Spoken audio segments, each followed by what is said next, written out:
জাতি ও হাকিকতে ইসলামের সামান্যতম ক্ষতি হয় এমন কোন কাজ তো দূরের কথা, কাজের কোন চিন্তা কখনো আমার ভক্ত দাবিদাররা করতে পারবে না। দেশ জাতির এবং হাকিকতে ইসলামের প্রভূত উপকার হয় এমন ধরনের কাজের সাথে যারা লেগে থাকার চেষ্টা করবে, এই চেষ্টাকারীরাই কেবল আমার মুরিদ অথবা ভক্ত দাবি করার অধিকার রাখবে। আমার মা বোনেরা, স্বামীর অধিকার যদি আপনি আদায় না করেন, আমার মুরিদ হওয়ার দরকার নাই। শাশুড় শ্বশুরের অধিকার আদায় করবেন না, আপনার মা বাবার হক আদায় করবেন না, আপনার মতো মহিলা আমার মুরিদ হওয়ার দরকার নাই। আর সন্তানদেরকে বলছি, তোমরা মা বাবার অধিকার আদায় করবা না, মা বাবার সাথে ভালো ব্যবহার করবা না, এমন চিন্তা থাকলে ডক্টর আশরাফ সিদ্দিকীর মুরিদ হওয়ার দরকার নাই।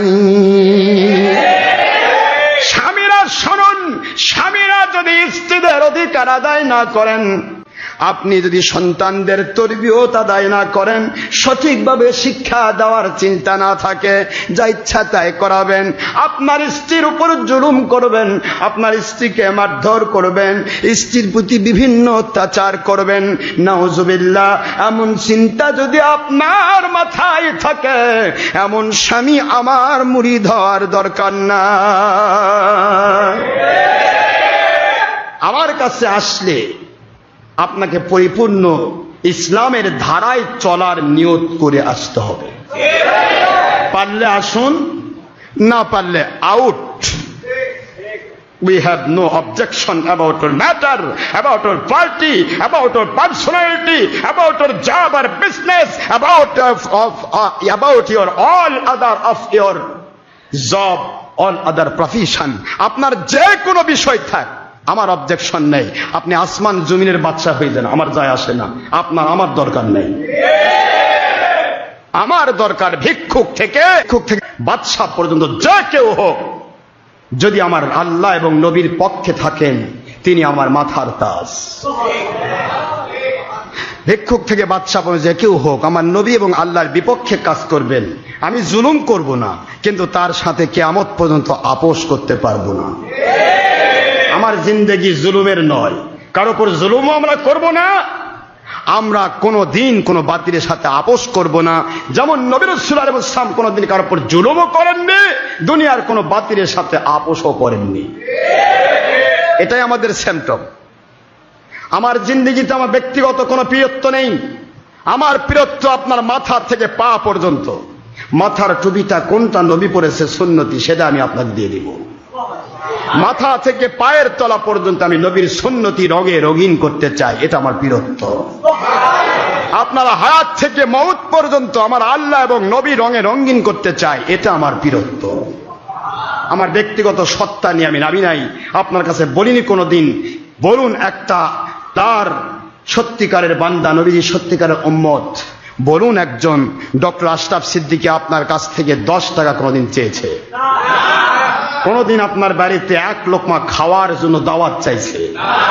বলুন। তাহলে আমি কি চাই? আমি কেন এত চিৎকার দেই, কেন এত সময় ব্যয় করি? অন্যান্য মসজিদের মতো একটার মধ্যে নামাজ পড়ে শেষ করে দিয়ে বাড়ির যা ঘা করে ঘুম পাড়তাম, কি করার ছিল? কোনো সমস্যা ছিল? কিন্তু আমি কেন আসর পর্যন্ত, মাগরিব পর্যন্ত, এশা পর্যন্ত মসজিদে থাকি? আপনারা এসেছেন কষ্ট করে, আপনারা যেন কিছু নিয়ে যেতে পারেন। আমার উদ্দেশ্য এটা। একটা মানুষ হলো সে যেন আল্লাহর সন্তুষ্টি পায়, আল্লাহ এবং নবীর পক্ষে থাকতে পারে, দেশ জাতি ও ইসলামের পক্ষে থাকতে পারে। দেশ জাতি ইসলাম আল্লাহ এবং নবীর বিপক্ষে যেন সে না যায়। এটা আমার চেষ্টা, প্রচেষ্টা। জানি না আমার মালিক কতদিন আমাকে করে নেবেন, আমি জানি না। তিনি মালিক, তিনি করে নিচ্ছেন বলে করছি। তিনি যখন বলবেন তোর আর দরকার নেই, এখন কবর যা, হয়তো ভাই বাতিল 72দের কারো দ্বারা হঠাৎ করে একদিন শহীদ হয়ে যাব কবরে, আরাম করব আমার মালিকের দরবারে ইনশাআল্লাহ বলে। কিন্তু মনে রাখুন, মৃত্যু পর্যন্ত বাতিলের বিরুদ্ধে এ কণ্ঠ বন্ধ হবে না ইনশাআল্লাহ। এটা মনে রাখবেন ভালো করে। আমরা আল্লাহর সন্তুষ্টির জন্য কথা বলছি। ভাইজান আমার, খেয়াল করুন, ইসলামের ধারা আজকে বাংলাদেশের অবস্থায় যা আমরা পড়েছি, আপনি যে কোনো ধর্মের নামে দল করেন না কেন, আপত্তি কি? আপনি আমাকে দলিল তো দিবেন। আপনাদের কেতাবে লেখা আছে লং মার্চ হারাম, আপনারা লং মার্চ করতেছে না? কে করতেছে? চরমোনাই পীর দাবি করে। পীর নামের কলঙ্ক হলো চরমোনাই। পৃথিবীর কোন ওলি লং মার্চ করেননি, পৃথিবীর কোন ওলি জঙ্গনা করেননি, সন্ত্রাসীপনা করেননি, মানুষ খুন করেননি। এমনকি আপনাদের অস্তিত্ব নিয়ে আমি কথা বলছি। আপনার আব্বা ছিল ইসহাক, ইসহাকের পীর ছিল উজানি, ইব্রাহিমের পীর ছিল আপনার রশিদ আহমদ গঙ্গোহীর পীর সাহেব হলো আল হাজি ইমদাদুল্লাহ মুহাজির মক্কি। কেউ কোনোদিন ধর্মের নামে অধর্মের কাজ করেননি। আপনারা কেন করছেন? আপনারা কি বোঝাতে চান দুনিয়ার মানুষ বুঝুক পীর মানেই জঙ্গি, পীর সাহেব মানেই ধর্মের নামে লং মার্চ করবে, হরতাল করবে, মানুষ খুন করবে, এটা করবে, সেটা করবে? কি বোঝাতে চাচ্ছেন আপনারা? হয় পীরগিরি বন্ধ করুন, নয়তো বা পীরগিরি করলে আল্লাহর ওলিদের পথ গ্রহণ করুন। আল্লাহর কোন ওলি খেলাফতের বিপক্ষে যায়নি। আল্লাহর কোন ওলি আব্রাহাম লিঙ্কনের রাজনীতি গণতন্ত্রকে স্বীকার করেনি। এরা সাধারণ মানুষ ভুল করতে পারে, তারা করছে, কিন্তু আল্লাহর ওলিরা এটাকে স্বীকার করেনি, কেউ না।